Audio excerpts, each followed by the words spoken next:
Arduino that has like RF. I know about the Arduino. You did absolutely nothing with it, I assume. It was still in the package. I don't even remember kickstarting it. I mean, I've still got 2 copies of Castles of Burgundy, one of which is still in shrink wrap. I bought them both on It's in my Amazon. pile of games that anyone may take away. All right, we're streaming. Think we're good? Nobody watched this.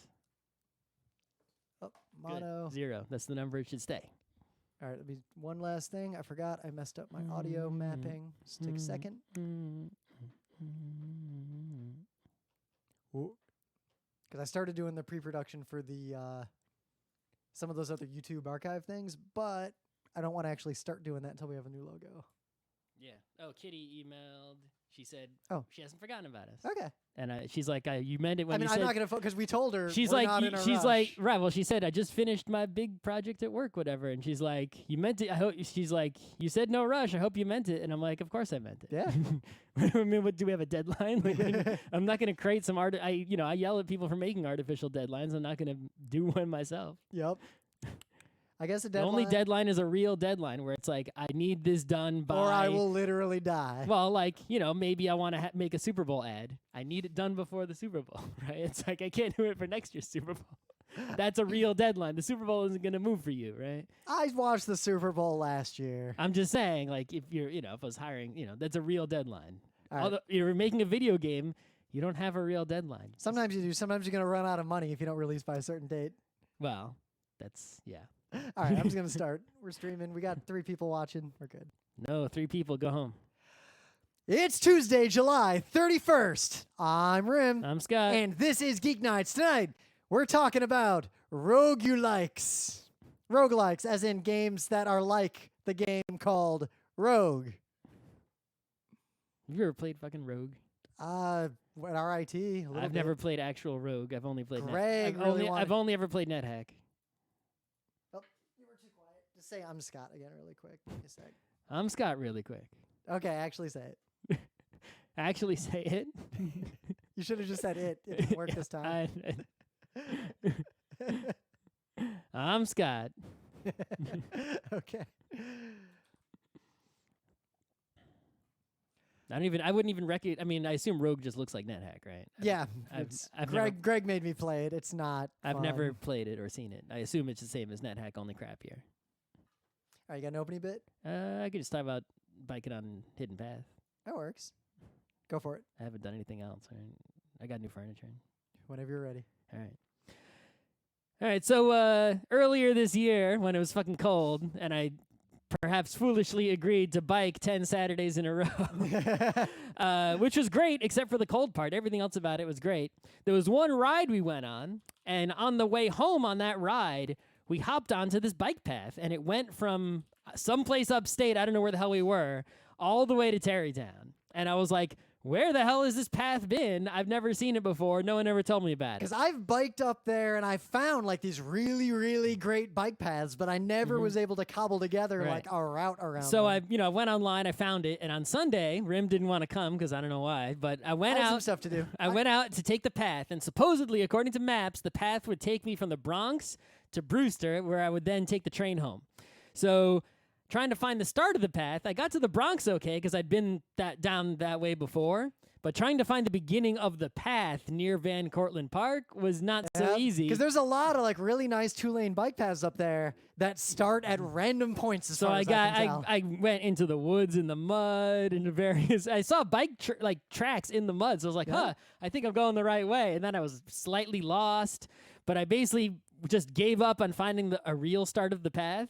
And I just went on the normal roads on like the 87 service road until I got to Tibbetts Park, whatever that is. Yeah. And then from there, I was able to find the South County Trailway, which goes north and then becomes the North County Trailway, which takes you all the way to Brewster. So unrelatedly, I was looking for a map of that bike path and I found something I didn't know about. Apparently, the Sprain Ridge Park bike trail, which I've heard of. Yeah, there is another path someone posted about that's farther to the east. It's not a bike trail. trail. But it doesn't go as far, and it's not as, it's... No, it's not a bike trail. You know what it is? It's a mountain biking park that I didn't know was there. Oh, all right. I can go mountain biking. I'm sure Emily will be sure it's not very thrilled. mountainous. I mean, it looks like it's about on the level of Pulau Ubin. So. I mean, the climb from the whole entire path was not much Well, at all. There were basically no hills. Mountain biking doesn't necessarily mean you're going up and down mountains. Sometimes it just means you're going straight over crazy obstacles. No. Looks like it's more like that. This is like what I did in Singapore. This But isn't yeah, like the what I do in path, Salt it Lake was City. so nice to ride in this path because basically there's no cars, there's nothing in the way, there's people all along it, also using the path. The only thing I would do differently is I managed to have good timing and caught the 2:11 train back. Yeah, because those upstate trains do not run that often on Sundays. If I had missed it, which would have been a close miss based on when I left my house, I What, would 2 hour wait? I would have had to wait an hour for the 3:11. But you know what I would do next time? The only thing I do differently is take the train there and bike back instead of, because that way you're not going to get lost trying to find the start of the path. Right, you're not gonna have to worry about the train timing of getting there. Right, Yeah. You just wake up, go to Grand Central, take the train there, and once you're at the Brewster train station, it's easy to get to the path. So then just bike home whatever. You're not gonna get lost in the Bronx. Yep. Well, because I do a thing like when I run my half marathons, the route I take is to the top of Manhattan, basically from here. I also, But the I trouble is, would then just I bike end to my- Brewster and bike back, but that would take a long Yep. time. But same thing. So I end my run, I would have been home at like 8 or 9 if I and did I'm at the that. top of Manhattan. So my options are either just run home, or take the subway home. And it takes like an hour to take the subway from the top of Manhattan back to here.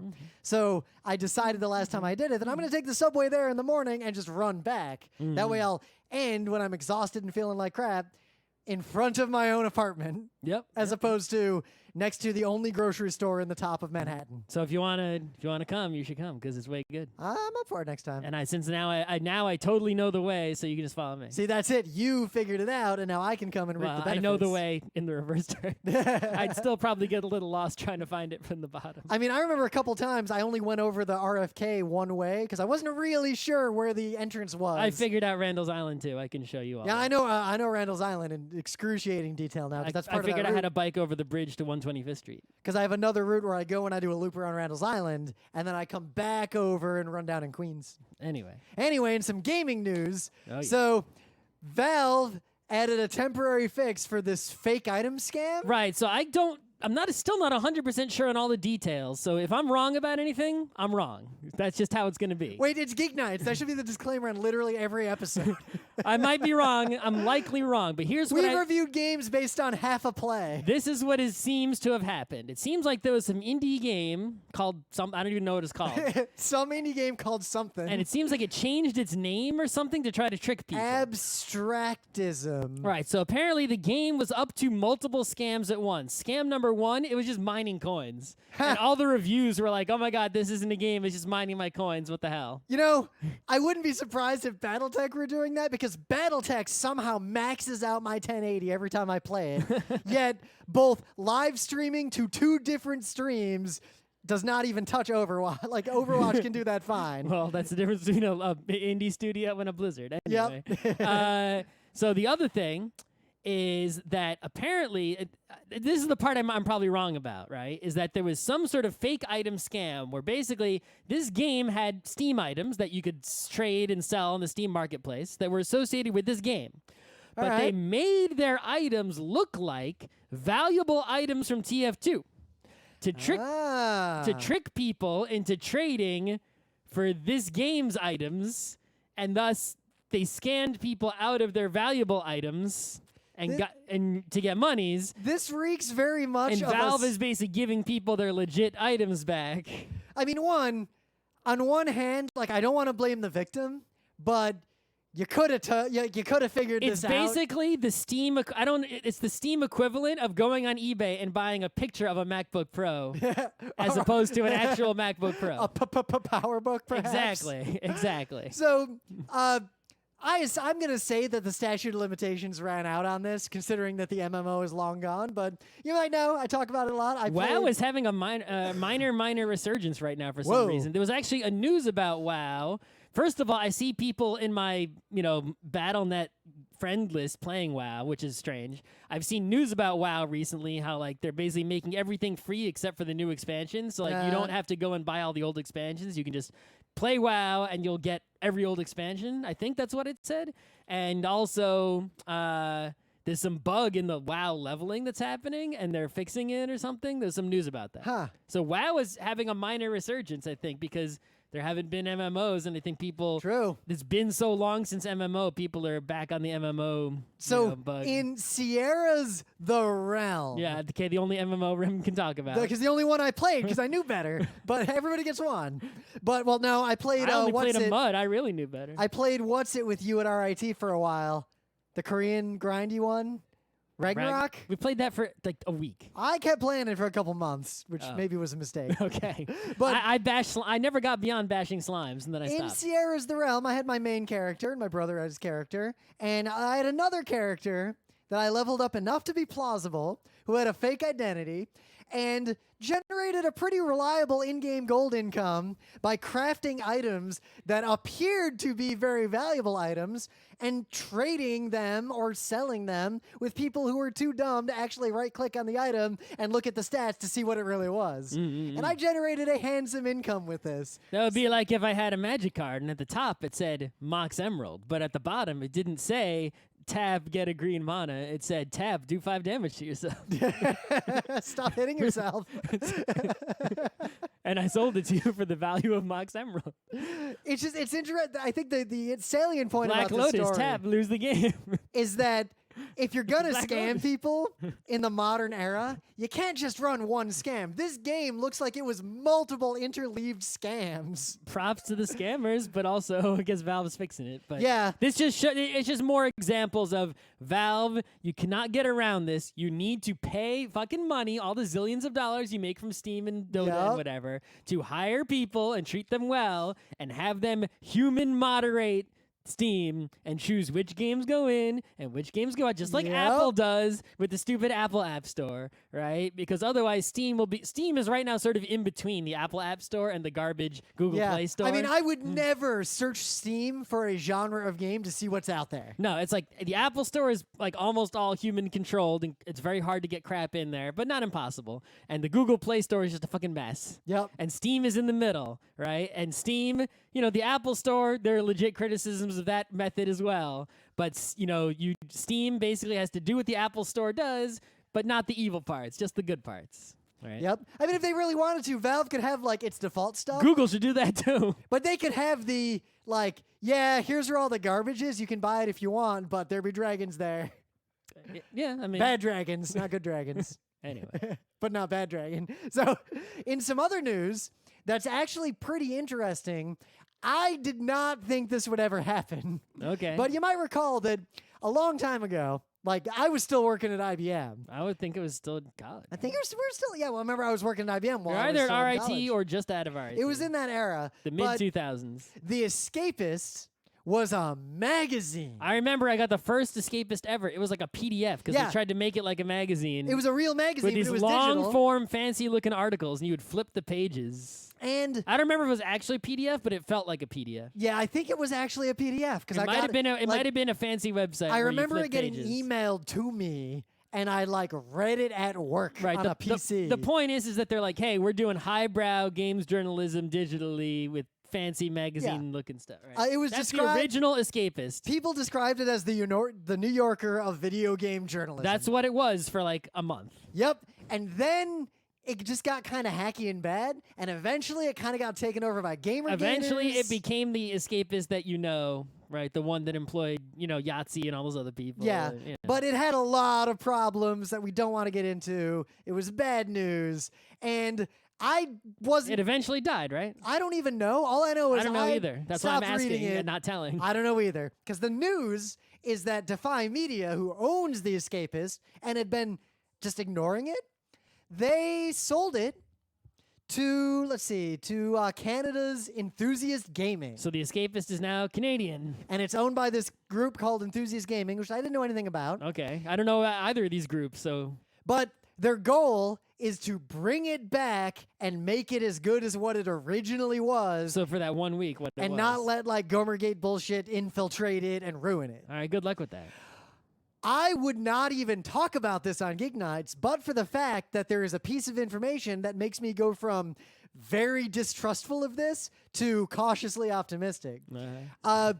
So the Escapist former editor-in-chief, like way back in the day, Russ Pitts, who you may know is running Take This. Wasn't he also like editor at was it Gamers with Jobs? Was that what Russ it was? Pitts has was done that a what it was ton of called? stuff. I think that's Because Laura worked with them. Right. Well, I think she wrote at Gamers with Jobs. Yeah. That's the first place I heard him was actually in the earliest days of podcasting. Yeah. 2006. I never read Gamers with Jobs, but I did listen to the Gamers with Jobs podcast, which I believe was Russ Pitts and another guy I forget. Yeah, so Russ Pitts I trust, and for a lot of reasons I know him. He's a good dude. But Take This is a fantastic organization that provides the AFK rooms at conventions and does training for convention staff on among many other things. Yeah, just super stand-up dude.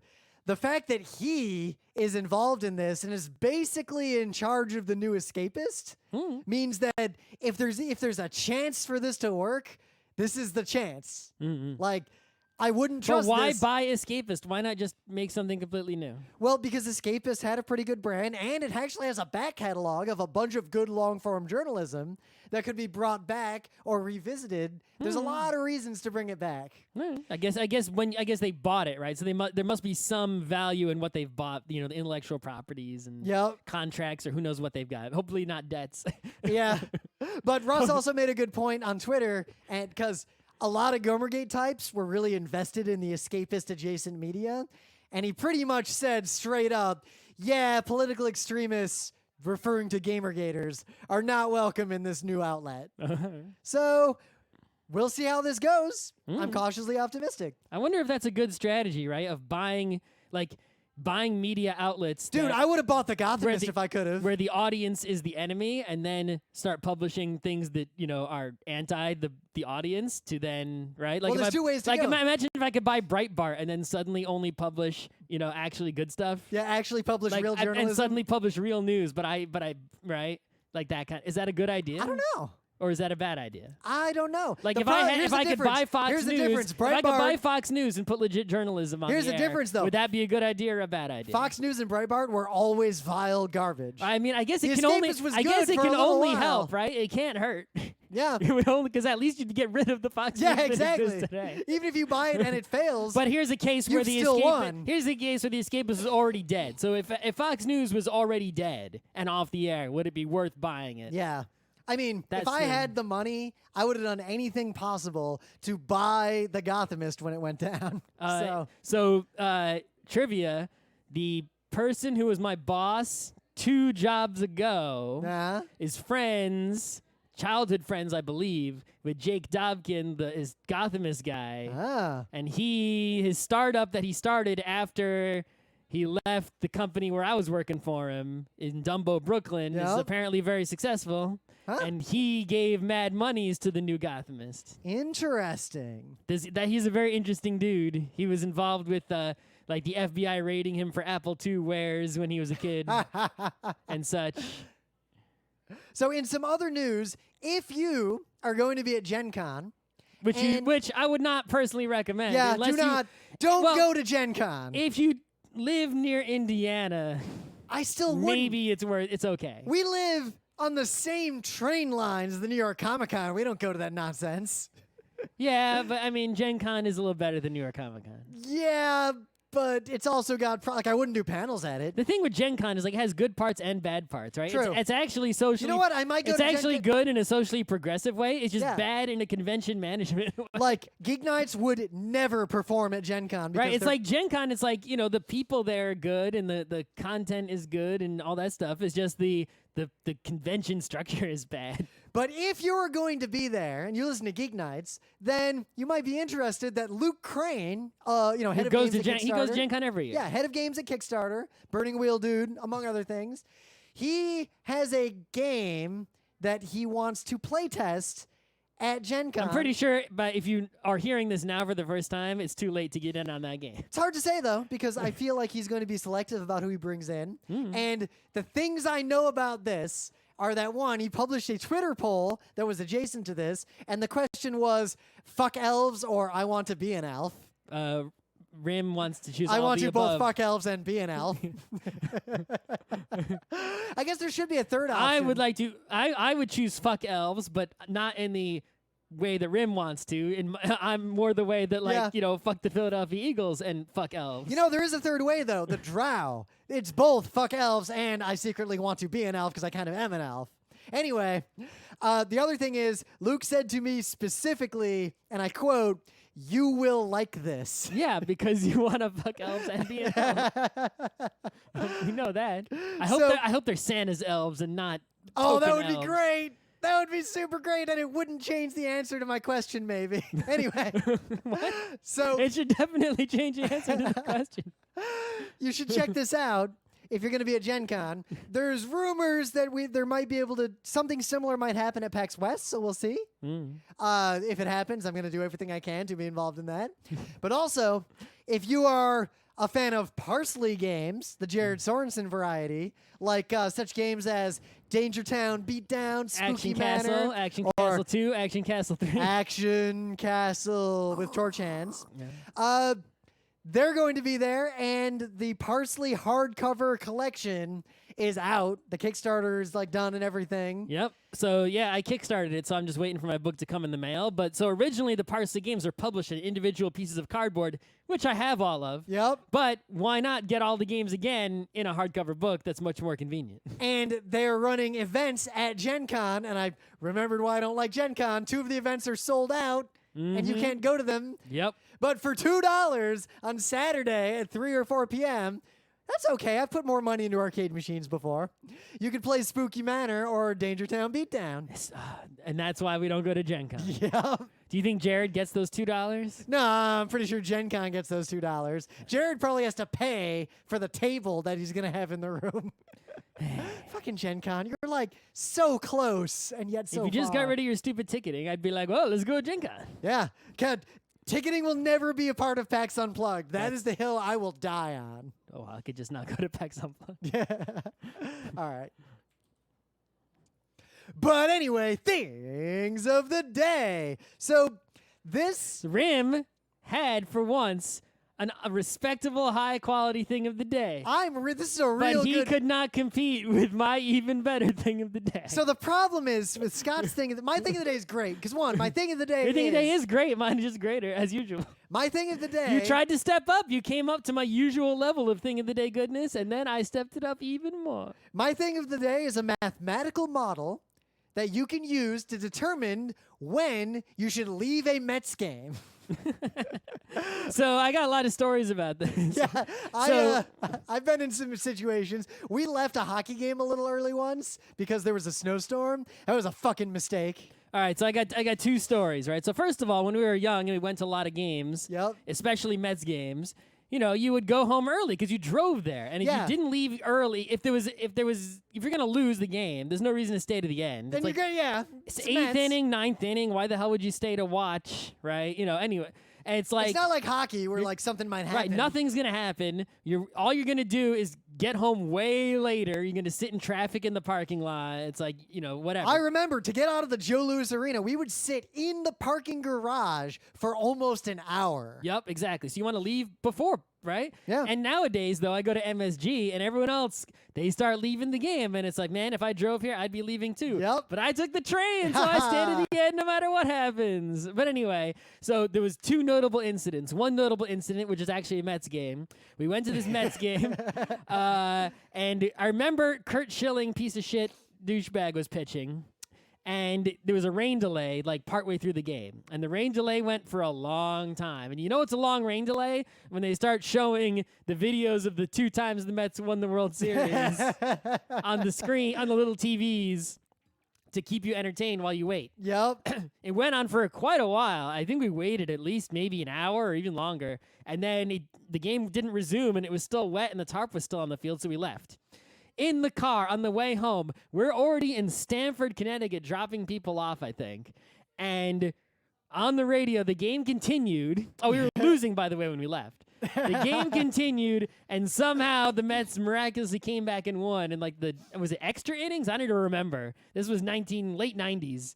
Maybe 98 or 99, something like that. If anyone can figure out exactly which game this was, props to you. Great research. But this is the thing of based on the number of runs that a team is up by and what inning it is, what is the confidence interval where you can leave and know the outcome of the game? Mm-hmm. Like, what are the odds that the team's going to turn You should make an around? app where you tell it what game you're at, and it goes ding, time to go home. This is so simple that you could do the rule yourself. And if someone's up by 6, just leave after the first inning. Maybe I will make that app. Yeah. You put in what game you're at. The problem is getting the stupid sports data. That's the Yeah. problem. I have all these great ideas for sports apps, and I don't have access to just the basic sports data. You gotta and pay. I've looked into getting it, and basically the only places that offer sports data are offering it for fantasy sports, and they charge a fortune because that is a incredibly granular amount of data about all these players. It's like, no, I just want to know the scores of all the games in real time. That's it. So- not even real time. So read this article. I'm not going to explain to you the details, but it's really good. And like this graph Yeah. that they show is excellent. The other incident, we were at the New England Patriots game against the Saints, and the Saints made a big interception. There was like no time left in this game, and the Saints were ahead. So Oh. as soon as he caught that interception, we got up and we walked to the parking lot, got in the car. We're in the parking lot waiting in a line of cars to get out. We're not even Patriots fans. Right? So all the Patriots fans had left this game also, right? Before us even. And suddenly, we're just sitting in the car, and people outside the car walking around start, like, getting crazy. Hooting and hollering. Hooting and hollering. So, like you do whenever you leave a sporting event in a car, you turn on the sports radio. Yep. And sure enough, Tom Brady had miraculously somehow come back to win that game.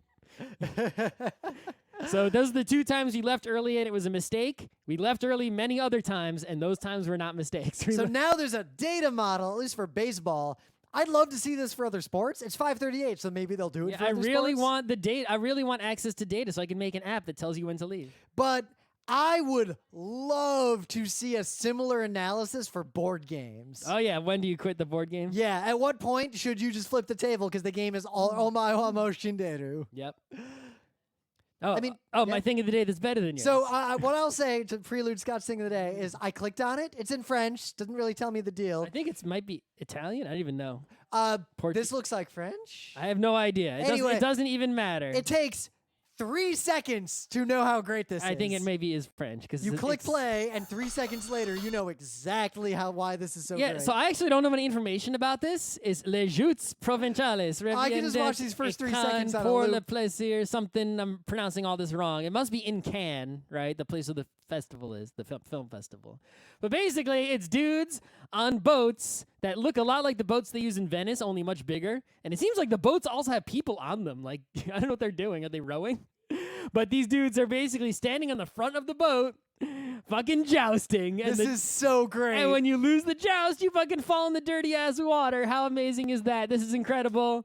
This is even better than that blood sport they have in Italy. the violence football. Yeah, What was that even called? I don't know, but this is even better than that. This is like holy shit. This is real good. I would even actually try this because even though it seems like you'd get hurt and it'd be dangerous. It's not that dangerous. Right, it's like you fall in the water and they have basically these big fat wooden boards on their chest. I mean, I guess you might get hit in the face. So with it's this really thing. just a game of pushing, right? It's like push, but you're on a boat and like the boat is also pushing. So there's like a lot of balance going on. Looks like way fun and way awesome. Yeah, I would do. It's very telling too. This video, 0 dislikes. 0 dislike. If you dislike this, you are not a good person. In the meta moment, you may recall that the book club book was Emily Wilson's translation of Homer's Odyssey. It was great. We did the show. It's done. You can listen to the book club episode. There's a GeekNights Book Club. Yeah. We've done a bunch of books. Read books. If you're an intelligent human being, you should read books. The paper kind, if you can read. Yep. The braille kind, if you can't see. Yep. Or the audiobook if you need to. Like, there's reasons. Yeah. I don't respect the audiobook that much. But anyway. So I tried to. It was my turn to pick a book club book, and usually I just got a book in mind, right? This time it was a little harder because I didn't have one in mind. So at first, since we had just done this Odyssey, and since it had been talked about on the internet recently, You thinking about the Aeneid? No, I was thinking about. So there's this book by isn't it Xenophon the guy's name? The old you're talking about. Oh, I might have already read this. Right, it's basically this journey of like from Persia to Turkey or something. I've read a lot of that. We had to read it in high school. Yeah, and apparently one of these is the story that the warrior Warriors was based on, right? Oh. So I was like, oh, we should read that. But then I there's said, no Emily Wilson translation of that. no. So then I said, wait a minute. Why don't we just read The Warriors? Because that's a book. I've never read that book. I've never read it either. And I've seen the movie like 10 times. I might read it, but then I got an even better idea than that because I don't. All right, this is evolving. Well, because I don't know if I don't really know if The Warriors is a good book or not. I don't know either. I just know that there's honestly, a cult classic movie based on it. I like aspects of the movie, but the movie's actually super long. Not that much happens. It's not that good. What? I like the movie. It's not that long. It's kind of pretty short. Why? It's very. I think I like the movie more than it deserves because it's very New York. Yeah, but it's deeply flawed and not that enjoyable, except for very specific key moments. It's also got some problematic shit. Well, it's an old Yeah. 70s movie. Yeah. Anyway, I think it's right for a remake. hasn't it been? A good remake? I don't know. Anyway, the point, it already is a remake. It's a You remake. saw It's a RoboCop- remake of something that's You ancient. saw RoboCop's getting a sequel from the original RoboCop. As in they're canceling RoboCop 2 and 3? Every RoboCop since the first RoboCop movie is dropped, and this is a direct sequel to the original RoboCop. The rest of it's not canon. Fuck it. I'll take that, Frank Miller. Anyway, so then I had an even better idea. I was like, well, thinking about books based on movies, right? Yep. This Sunday, actually, it's this Sunday I'm going, but actually I think it started playing already. There is a remaster basically of a very, very famous and excellent movie in 70 millimeter screening at the Museum of the Moving Image, right? I think it started already, but I'm going to see it on Sunday. Oh. And that movie is also based on a book that I haven't read and is definitely a good book because it's ultra famous and I don't know why I haven't read it. So the book club book is 2001 A Space Odyssey. All right. That's a good pick. Have you ever read it? I've never read it. All right, so Yeah. I don't know if it's good, but You it's have stayed your execution. This is a good enough book to where I am once again deferring my selection of some Dumas. It's ultra famous. It's a sci-fi book. It's got like one of the best movies ever is based on it. I might as well see what the deal is. Is it as fucked up as the movie? Is HAL 9000 even in it? I don't even know. I've never read it. I literally don't know anything about But the I feel book. like as a nerd, I probably should, right? Yeah. And It ain't I even wonder. long. I wonder if the same thing will happen because It ain't even long. It's not. It's like 200 and something pages. Oh, this will be quick. All right. Yeah. But something interesting has happened. My previous book club books that were in series, so were Wheel of Time and I have gone on to read the entirety of all of them. And what was the other one? The The Shattered Earth. NK Gems. Yeah, right. That is so freaking good. You need to read the rest of it. I will. It's basically Evangelion culture. I know. I will. But Rim immediately reads the whole series when I Yep. make the first volume. So will Rim go on to read about Europa immediately after reading 2000? If I know one Will thing, Rim go on to 2010 right as soon as he finishes if I know 2001? one thing about Europa, I know that I should attempt no landing there. So yeah, otherwise, if you are going to be at PAX West, we're doing at least one panel. Our panel is on Monday. So yeah, we got a Monday first thing as soon as PAX opens panel, which is not a great time slot and whatever. But it's in for the live streaming theater. For the first time ever, they have put us in a theater, which will stream live on a official PAX Twitch channel, probably Twitch like PAX 3 or something. So if you're at PAX, I've never said this before and I'll never say it again because the reality is we video most of our panels.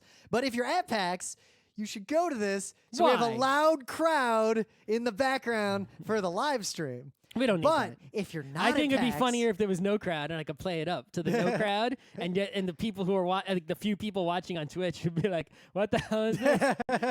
They'd see me being all doing my panel to nobody. How great that would be!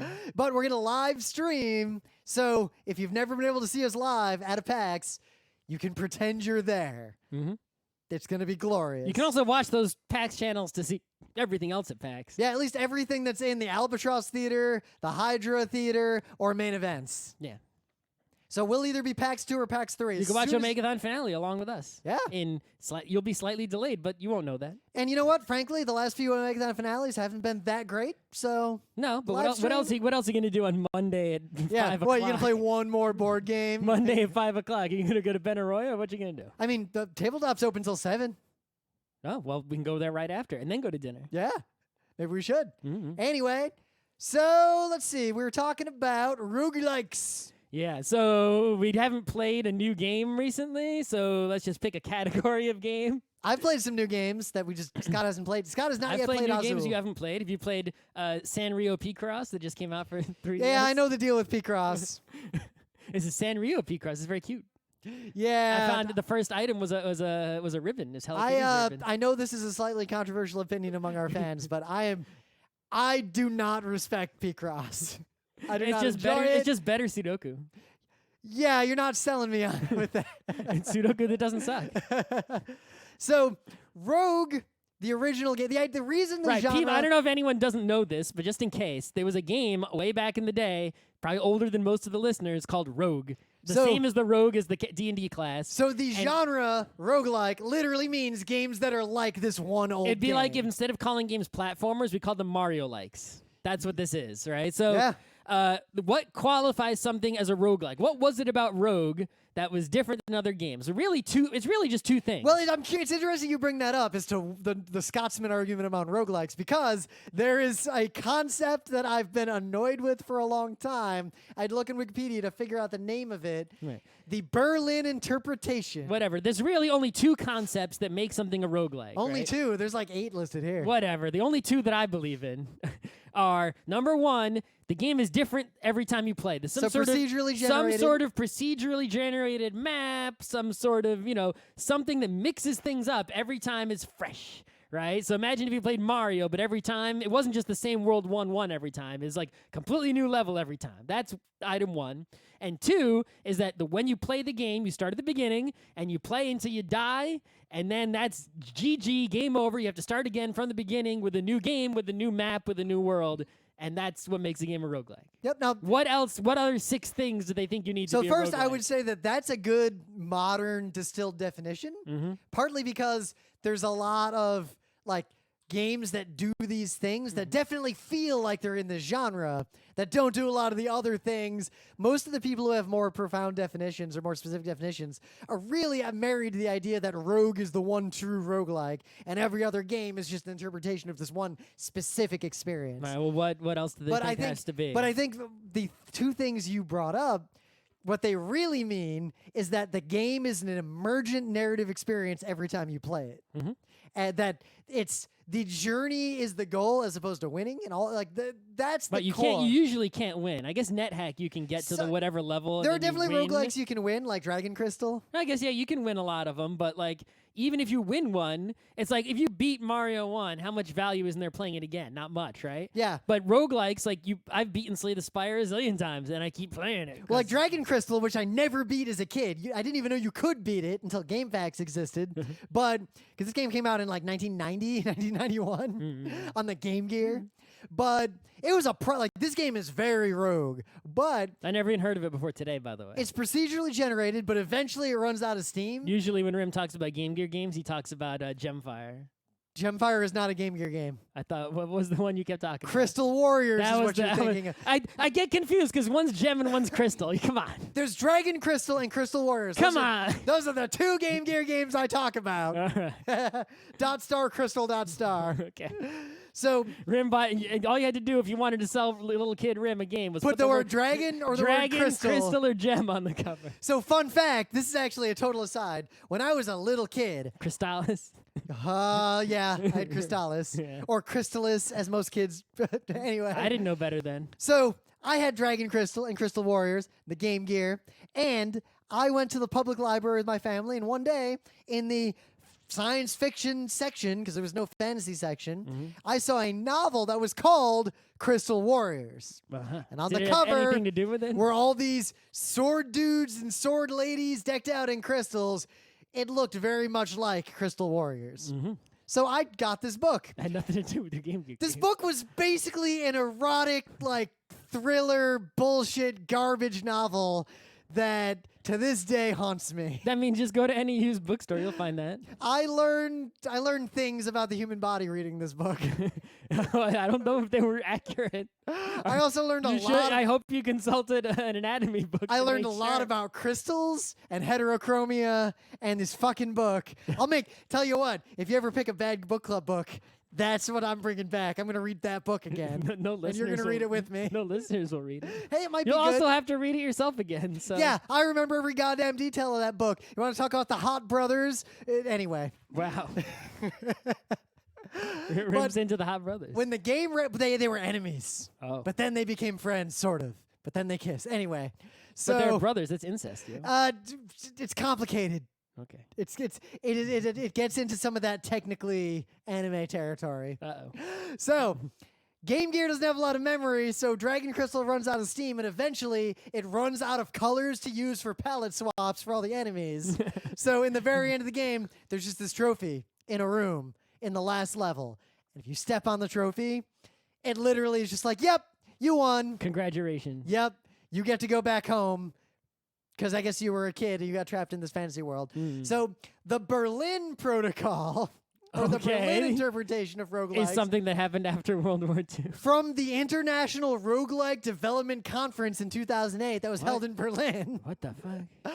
Some people care way too much about this. If anyone, I'd be very, very surprised if there's any attendee who was below the age of 40 and did not have a beard that was gray. Oh, this is a Unix Santa convention, to be clear. They based this set of high value and low value factors for what is a roguelike based on the 5 canonical roguelike games. Rogue, NetHack, okay. Lindley's Dungeon Crawl, Never heard of it. Angband, I've heard of that. and Adam, ADOM. Never heard of it. I've heard of Adam. I've heard of I think it's an Angband. acronym. I'm pretty sure Angband was a mud, though. I guess I must be wrong. I don't know. Yep. So anyway, the idea is to determine how roguelike a roguelike is. I mean, those are all like ASCII text games, I'm pretty sure. Yep. Right? So 1, the game uses random dungeon generation to increase replayability. So Okay, yeah, cool. 2, permadeath. Yeah. Well, Which true, those are the 2 things I said. Yeah. 3, turn-based, as in not real time. If you stop doing things, the game stops doing things. I don't believe in that because Rogue Legacy is clearly a roguelike. True. It has Rogue in the name, and it is a platforming game. So one could argue that means that Rogue Legacy is a roguelike that evolved a core characteristic of the original canons. The game is non-modal in that every action is available to the player regardless of where they are in the game.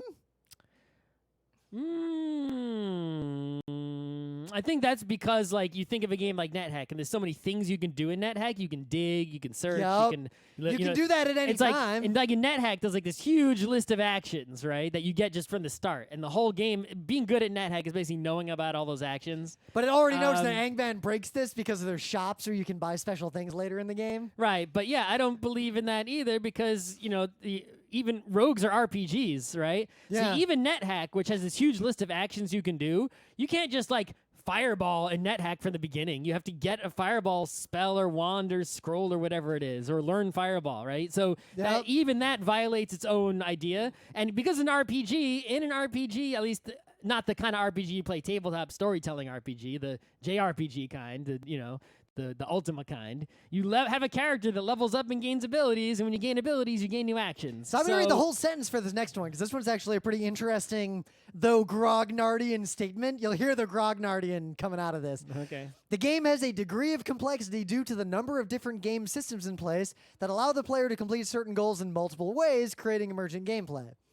For example, to get through a locked door, you may attempt to pick the lock, kick the door down, burn the door down, dig under the door.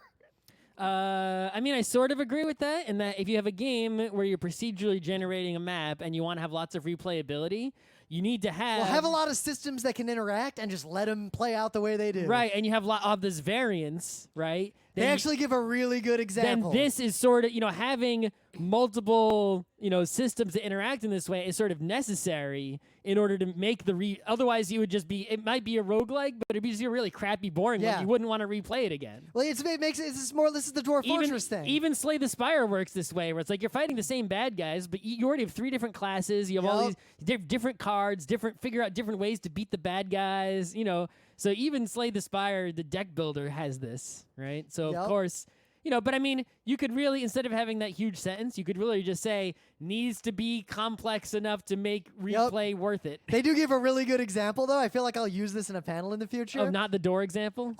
So, let's see. The dev team thinks of everything, blah, blah, blah, blah, blah. such as using gloves to protect your character while wielding the corpse of a cockatrice as a weapon that, as a result, petrifies any enemy that it touches. Yeah, I mean, Yeah, only like that only kinda the Dwarf nonsense. Fortress kind of gets that complicated. Yep. But yeah. The player must use resource Isn't management. it cockatrice? I've always said cockatrice. I've always said cockatrice, and I don't know what's right. No bunga? At least we both agree on the caca. I think the height of this is I knew a kid who called the NES game Dr. Chaos, Dr. Chaos. I've been thinking about Dr. Chaos actually lately. Dr. Chaos has come up a couple times in my life recently. Like in the last year. Let's do a stream of Dr. Chaos because I know a lot of stuff about it. Oh. And then let's maybe do a Geek Nights episode about Dr. Chaos because no one knows. You know what we should about do? We'll this sit on your fucking couch. game. We'll just you play the game and we'll just talk about it while we No one play. knows about this game besides me and the kid I borrowed it from. Yep. I too borrowed it from a kid. I never saw it at a store. The only reason I knew it existed is because our friends had it and I borrowed it. I from borrowed them. it from the same fucking kid who traded me Mega Man 3 for my copy of Hydlide. And then his mom came and made us trade back because apparently he was crying about it for a week. Because Hydlide is garbage. Hydlide is one of the worst NES games ever made. Hydlide looks like a roguelike. I saw it in video game magazines or strategy guides when I was young. And I bought it from Funkoland for $4 and they it wouldn't looked- buy it back from me. It looked awesome in the books, but I never saw it in any store. I never knew anyone who had it, so I never played it, and that was lucky because that means I never wasted money on it. And then when I was older, I got emulators in like 96, 7, something like that. And I was like, oh my god, I got every NES game ever. Let's play Hydlide. And I played Hydlide, and it was fucking garbage. Yeah. Okay. So And not a roguelike, but looks like a roguelike. they argue that this is one actually I've seen in a lot of these games. There's multiple sets of limited resources that you must manage to progress. Things like food or stamina, not just hit points. I don't know if it's absolutely necessary. Yeah. But I think it does make a better roguelike. Well, because- like even Faster Than Light has fuel. Right, exactly. ammo. I think that what it is that these other things they've listed beyond the core two of permadeath and procedural generation is things that make a procedural generation permadeath game good, right? Yep, So yep. it's like, yeah, you can have a game with just the two that I mentioned, but if you don't have the multiple ways to solve or resources that run out, then it's not going to be very good.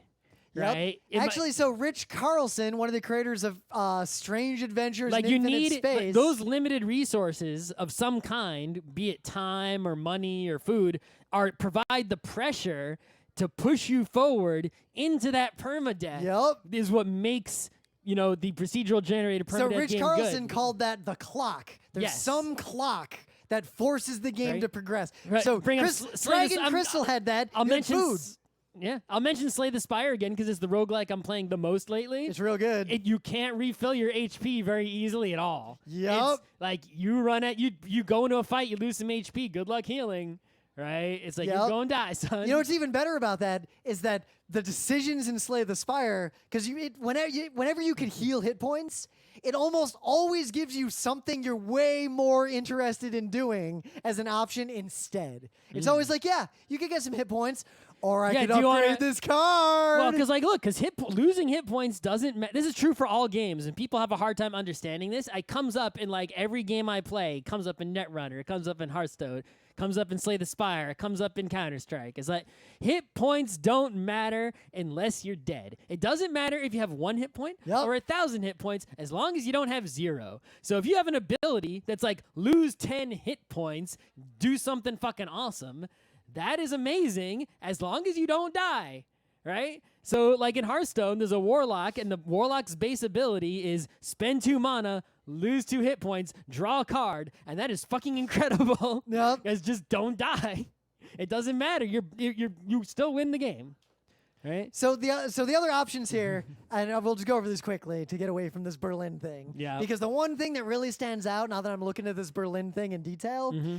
it reads, I want to say like naive game design, like people who like roguelikes tried to define basic ideas about game design, but they don't know about game design. They only know about roguelikes. So they describe these like overcomplicated things that a modern designer or reviewer or someone who They're- understands They're games would describe. specialists with a narrow view. Yeah, Exactly. they only know roguelike. Yep. Kind of like how like I train mean, they're going to the roguelike convention. That's True. But like you see a lot of old board games will have like rules that are written with similar logic and phrasing. But games are hack and slash where the goal is to kill things and there's no peaceful options. And actually I like this one because Dragon Crystal did this too. There are unidentified items, the purpose of which must be discovered over the course of the game. Like a bubbly potion. Like things that'll have descriptions. I mean, that's a fun mechanic, but that's Yeah. not required to be a roguelike No. at all, and it's not. Well, like Dragon Crystal did that in the sense that you'd pick up a red rod, red sword. There's this whole set of colors, and there'd be books, rods, swords, rings that all had the colors. Right.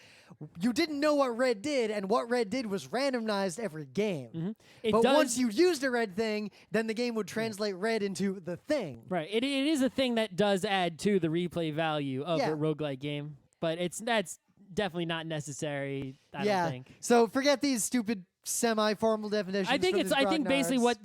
the only real mistake that they made with that list is that they listed things as required to be a roguelike when most of the things, except for the two I mentioned, at least in my belief, are things that are simply things that make a roguelike good if you do Well, them. they listed them as how close to the original roguelikes or rogue are these games. Oh, sure, okay, yeah. So I guess it's doing what it's supposed to do. It's not necessarily a measure of a good game. It's almost like it misses the point of why roguelike is a important and interesting genre.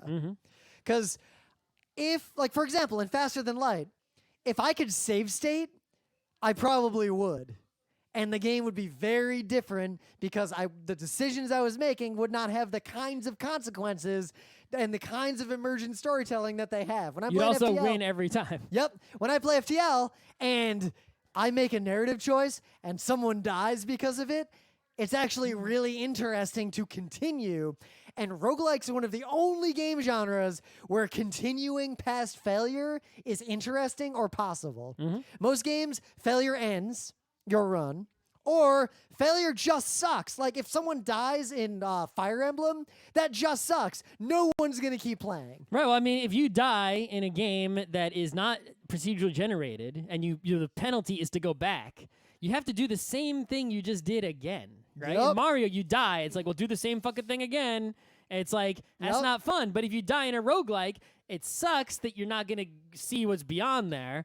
But you don't have to do the same thing again. You're Yup. basically constantly getting fresh gameplay, whether you're at the beginning or the end. It's just always fresh all the time, which is what makes it so addicting. You just keep playing roguelike game constantly without stopping, right? That's how come I can play the Slay the Spire every day. And even though I like Super Metroid and Mega Man 2 better, I play them once a year, every 2 years. Yep. Right? You know, I think there's actually a more interesting point there about these in terms of when you play a game that's procedurally generated, you have to explore in this manner and you build this narrative up. I still can't think of other games that can achieve this without having people write it all. But you can have crazy things happen or game-breaking things or unbalanced things. Like, you might, like in Slay the Spire, sometimes you get a combo that's just unfucking beatable. In a normal game, people would just use that combo every time now, and the game's broken and dumb. But in a roguelike, because you're only going to get that playthrough once, if something's broken and a player encounters it, that's just awesome. Well, I think that's the thing that happens in any game, not just roguelikes, that have both complex enough systems Yup. and RNG, right? Is that you get if you're playing, I'll just stick with Mario, right? Is like, what can you do in Mario? You can post a better speed run. You can, it's like, there's only so much you can show, right? But if you're playing roguelikes or any game with RNG and complex systems, you're going to have things happen in your games that no one else has ever encountered. Yup. And you can suddenly have like a nice community online where everyone posts screenshots of, oh my God, check out the crazy thing that happened. Yup. Right? So Oh you my get those God, look at this. And people, like, look at my run and from Slay the Spire. Look at this deck I had. Holy shit, he had like 20 of that ultra powerful card in his deck and managed to eliminate all the weak cards. Yep. Look But at it doesn't that. end up being like, Someone well, posted like a GIF the other day of like playing Thunderstruck, but they had Echo form, so it cast Thunderstruck twice, and each Thunderstruck did like a bajillion damage, and it was quite awesome. It's Yup. like I've had close to that happen, but not that exact thing. You like beat the final boss by playing one card. Yep. Other genres of games can't pull that off because unbalanced, broken experiences are just detrimental to the experience. Right. But with a roguelike, they are literally the reason a lot of people play because people will tell those stories. Yeah, you can't having outliers of crazy weak or crazy strong outcomes in a game that doesn't have this sort of permadeath thing going on Yep. is real bad because those extreme outliers will become the norm, right? And suddenly Yep. people are using degenerate strategies constantly. Like if in Whereas- Street Fighter there's a frame perfect input that makes you invincible. Guess Right. what? Literally everyone in the tournament scene has frame perfect inputs. But if you have permadeath and procedural generation, then suddenly it's okay if occasionally a run has some crazy weak or crazy strong outcomes where the player is too weak to even get past level 1 just because they got bad luck. They just start again, big deal. Or they get so lucky and just get the perfect stars alignment that they can beat the final boss with 1 card. It's totally awesome because then even after they beat the final boss, guess what? You're back to square one. It's not like you can keep that and use it forever. Yep. And it, as a result, also gives you that I lost my train of thought because I'm really hungry. Might as well just stop because we've gone on for an hour. Oh, okay. Sounds good. Boop.